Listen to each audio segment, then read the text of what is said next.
Hello again. We're back with more reviews for everybody, and we'll be doing another 2 reviews today. The first one that we will talk about right now is X-Men Apocalypse, and it's the third movie in this kind of rebooted prequel timeline, weird X-Men universe stuff. And this time it finally brings out basically the ultimate X-Men villain, and that's Apocalypse. We've had a good run with this prequel trilogy. X-Men First Class was pretty good. It had a lot of flaws, but it was enjoyable. Then you had Days of Future Past, which I thought was great. And now you get this one that sucked. And it just seems like these X-Men movies follow the same formula every time. You get the first one that's good, second one that's really good, and the third one that's just garbage. So, as you know, if you've watched anything with this movie, of course, it's Apocalypse. At the end of Days of Future Past, you see him in ancient Egypt, and that's where the movie starts out, with him in ancient Egypt, and you find out just right off the bat they've changed how Apocalypse's powers work. And for a movie, yeah, I liked how they did it. Instead of Apocalypse just having all of these powers like he does in the comics, Apocalypse basically gets his powers from swapping bodies. Like, that's his big thing, is he just swaps his consciousness into another body, and he gains that mutant's powers. So essentially, that's how he has all the powers that he does in this movie, which, while different from the comics, for a movie works very, very well. And I thought that was a nice little touch. But the problem that you run into with this movie is the same thing. He has so many powers, and he displays a lot of them, especially in the early parts of the movie, and then you never see him use them again. There's one particular scene where he basically just uses sand to kill a bunch of people and never uses that ability again throughout the entire movie.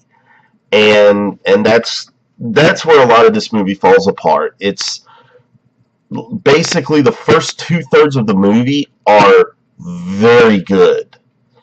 But when it comes to the finale, the last part of the movie, that's where it just falls apart in every way conceivable. That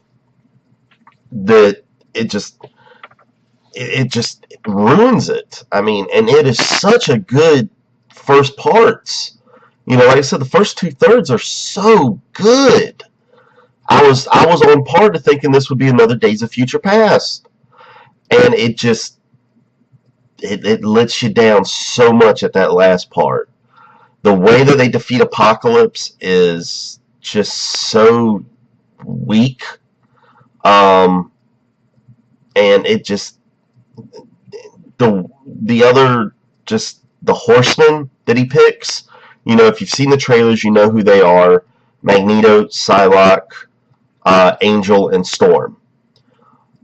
That is a horrible choice for your horsemen. Literally, he picks his horsemen as just being the first mutants that he comes across. Not necessarily that any of them are stronger. I mean, Psylocke? That's pathetic. And in fact, the only one of his horsemen that really does anything is Magneto. Angel, laughable.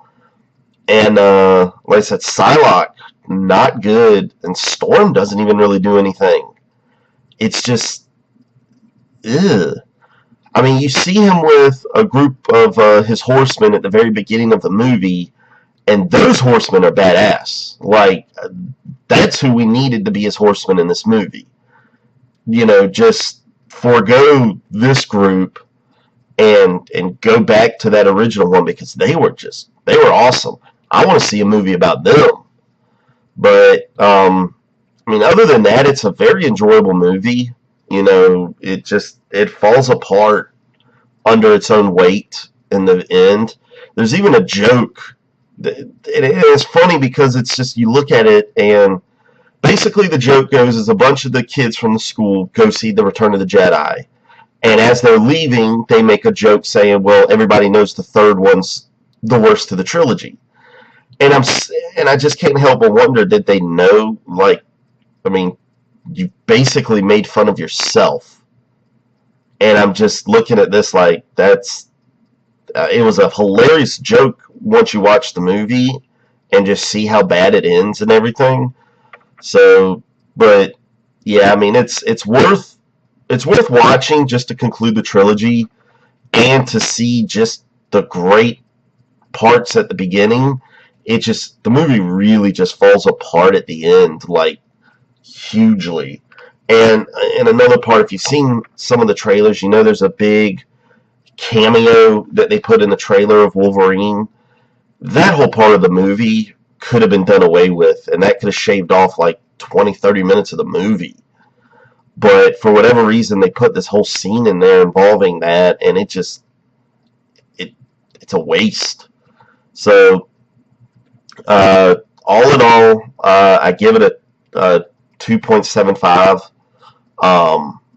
You know, on the score, but if it hadn't been for the bad last portion of the movie, it would have been a lot better. They really just kind of dropped the ball at the end, which, shocker. But that's it, and we'll be back shortly with the next review.